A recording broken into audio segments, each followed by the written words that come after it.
And how are you feeling about taking on that new title? Well, I'm excited. If you care about public service, if you care about the state of North Carolina, if you care about higher education, we don't have a more important institution in the state than Carolina. So who wouldn't be excited about that challenge? And what do you feel has prepared you for this role? You know, traditionally a chancellor would have an academic background working at various universities. That's not the case for you, but why do you feel prepared? Sure.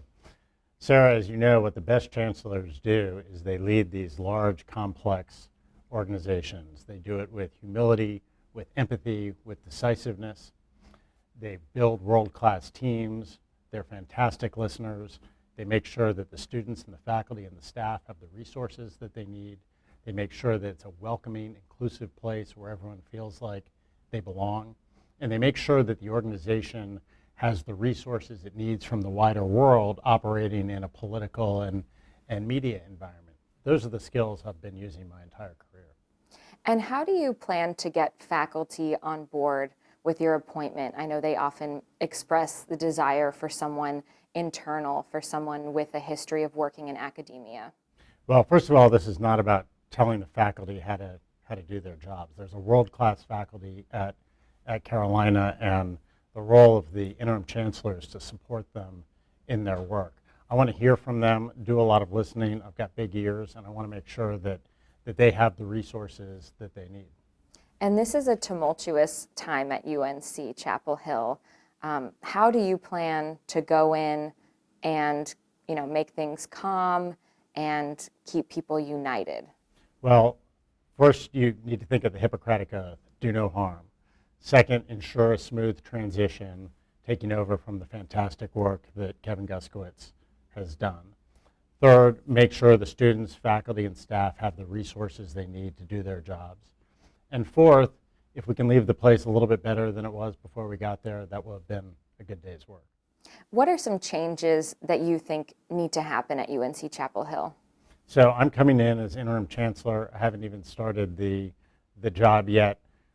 I hope to leave the place a little bit better than I found it, but I think it would be premature to start talking about sweeping changes.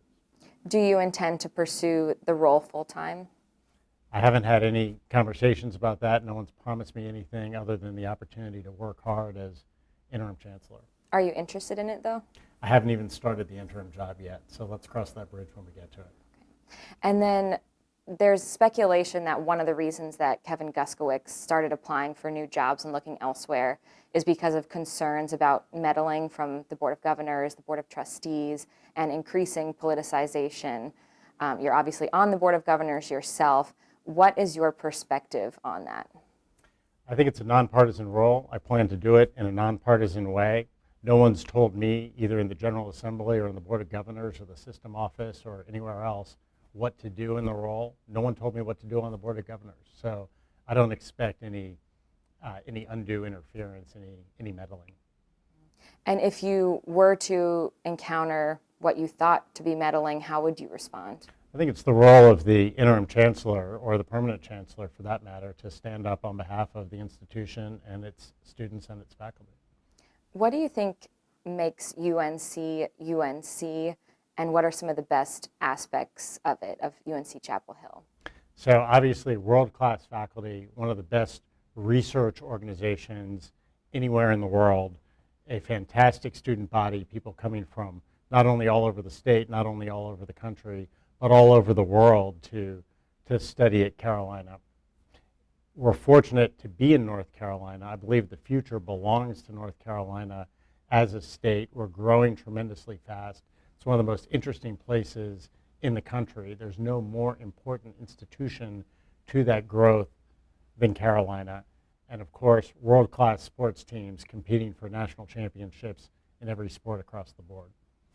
And how did this come to be that you got this interim appointment? Was this a position that you have had your eye on for some time?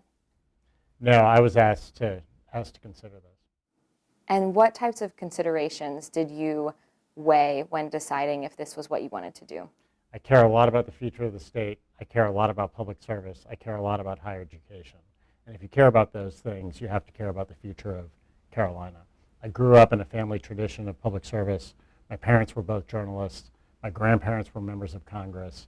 they taught me to give back to the institutions that mean so much to this great country of ours. And so when the opportunity was offered, I jumped at the chance. And tell us about your background, where you grew up and what profession you've been working in. So I grew up in the D.C. area. I came here to North Carolina first when I was 17 years old. I've spent my career in finance, mostly in real estate finance. Our firm now, we invest private funds on behalf of institutions and family offices, investing in the private markets. What do you anticipate will be some of the biggest challenges you will face from day one as interim chancellor? There's always new challenges at a university as diverse and as important as Carolina. Obviously, it's a moment of extreme flux for college sports, possibly the greatest moment of instability that we've seen in a long time. I think it's going to be important for the leadership at Carolina, not just me, but everybody involved, to make sure that when the dust settles, Carolina is better off. And what do you think about conferences? I know there's been a lot of discussion about sports conferences. Do you think UNC needs to stay in the ACC? I think we need to look hard at the way college sports are reshaping themselves. There couldn't be more instability in college sports generally. And our responsibility as leaders who care about the institution and care about the state is to make sure that when the dust settles, Carolina is better off. And how involved do you intend to be in athletics decisions?